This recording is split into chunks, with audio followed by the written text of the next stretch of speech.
कैसे हैं आप लोग। मेरे पास कुछ लोगों के सुझाव आए कि यदि हिंदी में मैं आपको समझाऊं तो ज़्यादा बेहतर रहेगा, क्योंकि अंग्रेज़ी ठीक से उनको समझ नहीं आती। मैं भी आपसे पूरी तरह से सहमत हूं कि हमारी मातृभाषा और बोलचाल की और आसानी से समझी जाने वाली भाषा हिंदी ही है। अब से हम जो भी वार्तालाप करेंगे वो हिंदी या इंग्लिश में करेंगे, मतलब हिंदी अंग्रेज़ी का मिक्सचर जो हम लोग बहुत अच्छी तरह समझते हैं। आज मैं शेयर के बारे में थोड़ी सी शुरुआत करना चाहूँगा। शेयर बाज़ार के बारे में मैं आपको बताऊं, उससे पहले मैं कुछ चीज़ें आपको बताना चाहता हूं, जैसे डीमैटेरियलाइजेशन। डीमैटेरियलाइजेशन क्या होता है कि हमारे पास जो शेयर सर्टिफिकेट में होते हैं उनको हम इलेक्ट्रॉनिक फॉर्म में कन्वर्ट कर लेते हैं। उसी तरह जैसे कि बैंक में हमारे पैसे रखे होते हैं, डीमैट अकाउंट में हमारे शेयर्स रखे होते हैं। डीमैट अकाउंट हम अपने स्टॉक ब्रोकर के थ्रू खोलते हैं। स्टॉक ब्रोकर जो कि किसी डिपॉजिटरी का मेंबर होता है। डिपॉजिटरी हमारे यहाँ दो हैं, NSDL और CDSL। अब डिपॉजिटरी में हमने अपने शेयर जमा कर दिए, उसके कई फ़ायदे होते हैं। जैसे शेयर सर्टिफिकेट फट नहीं सकता, खो नहीं सकता, उसका कोई 420 करके डुप्लीकेट नहीं बना सकता। देन उससे ट्रांजैक्शन करना बहुत आसान हो जाता है। जैसे हमारे बैंक में पैसे रखे हैं, अगर हम किसी को कैश देना चाहें तो हम कैश उसी को दे सकते हैं जो हमारे सामने है। लेकिन बैंक में हमारे पास पैसे रखे हैं, हम उसको भी दे सकते हैं जो यहाँ से दूर दराज के देशों में रह रहे हैं। उसी तरह से शेयरों में ट्रांजैक्शन बहुत आसान हो गया है जब से डीमैट होके शेयर ट्रेडिंग होने लगी है और ऑनलाइन शेयर ट्रेडिंग होने लगी है। ऑनलाइन शेयर ट्रेडिंग का ये फ़ायदा है, बेचने वाले को ये नहीं पता किससे बेच रहा है, ख़रीदने वाले को नहीं पता किससे ख़रीद रहा है। दोनों के बीच में कॉमन पार्टी होते हैं एक्सचेंजेस, जिनके डिफ़ॉल्ट होने के भी चांसेस बिल्कुल नेग्लिजिबल हैं।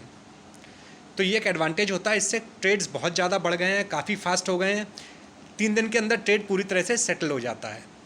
यह है डीमैटेरियलाइजेशन। अब आज मैं आपको बताऊंगा इंडेक्स के बारे में। इंडेक्स क्या होता है? ये एक पोर्टफोलियो होता है शेयर्स का, जिसमें कुछ शेयर्स होते हैं, वो शेयर जो कि हमारी अर्थव्यवस्था को रिप्रेजेंट करते हैं। ये कुछ चुनिंदा बड़ी कंपनियां हैं। निफ्टी या NSE, नेशनल स्टॉक एक्सचेंज का जो इंडेक्स है वो है निफ्टी 50 या NSE 50। उसी तरह से बॉम्बे स्टॉक एक्सचेंज का जो इंडेक्स है वो है BSE 30। इन बड़ी कंपनियों में TCS, कंप्यूटर क्षेत्र की अग्रणी कंपनी, HDFC, वित्तीय क्षेत्र की अग्रणी कंपनी, रिलायंस जो कि ऊर्जा, तेल, गैस, टेलीकॉम क्षेत्र की बड़ी कंपनी है, Infosys, ICICI bank, Hindustan Lever, ITC जो कि FMCG सेक्टर की बड़ी कंपनी है। इस तरह की कंपनियां होती हैं। अगर हम वेटेज देखें तो वेटेज के हिसाब से सबसे ज़्यादा वेटेज फाइनेंशियल सेक्टर का है, यानी वित्तीय कंपनियों का, जो कि 1/3 से ज़्यादा है। वित्तीय कंपनियों के बाद में दूसरे नंबर पे आती हैं हमारे पास ऊर्जा की कंपनियाँ, ऊर्जा, तेल, गैस, इस तरह की कंपनियाँ। तीसरे नंबर पे हमारे पास टेक्नोलॉजी, टेलीकॉम, इस क्षेत्र की कंपनियाँ हैं। फिर FMCG कंपनीज़ हैं, फिर फार्मास्यूटिकल और अन्य क्षेत्र की कंपनियां हैं। ये जो कंपनी हैं ये सारी मिला के हमारी अर्थव्यवस्था को रिप्रेजेंट करते हैं। कोई भी अर्थव्यवस्था बिना अच्छे फाइनेंशियल सेक्टर के नहीं बढ़ सकती। तो इस वजह से फाइनेंशियल सेक्टर का भारत की अर्थव्यवस्था में किसी भी अर्थव्यवस्था की तरह बहुत बड़ा योगदान है। अब हम क्या करते हैं, जैसे हम निफ्टी की बात करें, इसमें 50 शेयर हमने ले लिए। अब हम देखेंगे कि शेयर का कितना वेटेज है या कितना भार है। जैसे HDFC का 10% है, रिलायंस का 8 या 9% है, उसी तरह से TCS का 8 या 9% है, और ये घटता बढ़ता रहता है, शेयर प्राइसों पर निर्भर होता है। अब अगर निफ्टी के 50 शेयरों में से 20 बढ़े, 30 नीचे गिरे, अब ये देखना है उन 20 की बढ़त कितनी है, 30 जो गिरे हैं कितना गिरे हैं। फिर हम इन सब का एग्रीगेट लेते हैं, फिर एग्रीगेट के बेस पे निकालते हैं कि निफ्टी या NSE 50 बढ़ रहा है कि गिर रहा है। अगर NSE बढ़ रहा है तो हम कहते हैं मार्केट बढ़ा, क्योंकि जिस तरह से लार्ज कंपनीज चलती हैं किसी भी सेक्टर की, लगभग उसी तरह से उसी सेक्टर की मिड कैप भी चलती हैं, लगभग उसी तरह से स्मॉल कैप भी चलती हैं। तो अगर निफ्टी बढ़ता है तो ये मान के चलिए मिड कैप स्मॉल कैप में भी बढ़त आती है। और कभी भी आप शेयर बाज़ार में ट्रेड कर रहे हैं या इन्वेस्ट कर रहे हैं, सिर्फ निफ्टी बढ़ने पे ध्यान मत दीजिए, उसमें ये देखिए बढ़ने वाले और गिरने वाले शेयरों का अनुपात क्या है।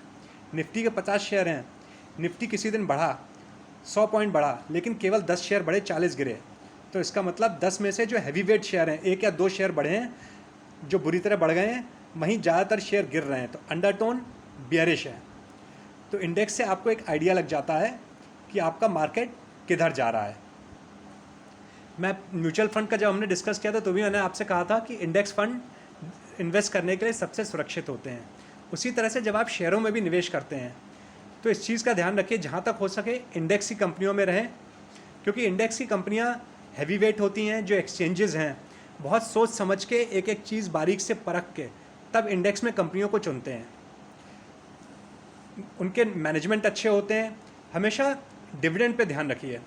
जो कंपनी पिछले 8-10 साल से बराबर डिविडेंड दे रही है, 10 साल में कंपनी 1 या 2 डाउन ट्रेंड भी देख चुकी होगी, उसमें भी अगर शेयर होल्डर का ध्यान रख रही है तो वो मैनेजमेंट आपको ख़राब समय में भी पैसा बना के देगा। वहीं जो कंपनी डिविडेंड नहीं देती है, जो शेयर होल्डर फ्रेंडली नहीं है, जिन कंपनी में लगातार धीरे धीरे करके मैनेजमेंट अपने शेयर बेचते जा रहे हैं, उसमें बहुत अलर्ट रही है। वो मैनेजमेंट आपके साथ धोखा कर सकता है। इसका उदाहरण है सत्यम कंप्यूटर। सत्यम कंप्यूटर में धीरे धीरे करके 5 से 7 सालों के अंदर मैनेजमेंट ने अपनी शेयर होल्डिंग 50-60% से गिरा के 15-16% कर दी थी और फिर उन्होंने बहुत बड़ा घोटाला कर दिया। तो ये कुछ चीज़ें हैं, इन पे ध्यान रखिए। इंडेक्स के बारे में ध्यान रखिए। थोड़ा सा इंडेक्स को भी आप लोग स्टडी करिए, निफ्टी 50, BSE 30। आगे हम लोग और डिस्कशन करते रहेंगे स्टॉक मार्केट में इन्वेस्ट के बारे में, कैसे करना है, क्या करना है, किन चीज़ों को हमने देखना है। नमस्कार, good bye, take care, happy investing.